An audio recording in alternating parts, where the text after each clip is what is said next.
હવામાન શાસ્ત્રી અંબાલાલ પટેલની આગાહી સામે આવી છે।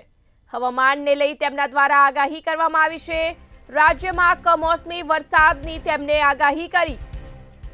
રાજ્યમાં 2 વખત વરસાદી વાતાવરણ સર્જાવાની તેમને શક્યતા દર્શાવી। હવામાન શાસ્ત્રી અંબાલાલ પટેલની આગાહી સામે આવી છે, જેમને રાજ્યમાં કમોસમી વરસાદની આગાહી કરી।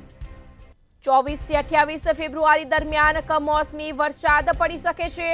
ઉત્તર ગુજરાત સહિતના વિસ્તારોમાં કમોસમી વરસાદની શક્યતા।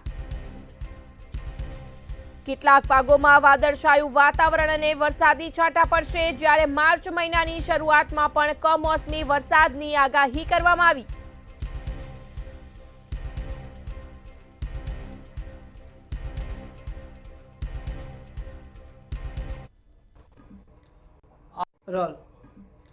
આ વખતે હવામાનમાં મોટા પલટા આવશે। તારીખ 23-24 ફેબ્રુઆરીથી 28 ફેબ્રુઆરી વચ્ચે એક મધ્યમ કક્ષાનો પશ્ચિમ વિક્ષોભ આવશે, જેના કારણે ઉત્તર ગુજરાત અને પૂર્વ ગુજરાતના ભાગમાં વાદળવાળું કે છાંટા પડવાની શક્યતા રહેશે। મધ્ય ગુજરાતના ભાગમાં પણ હવામાનમાં પલટો આવશે।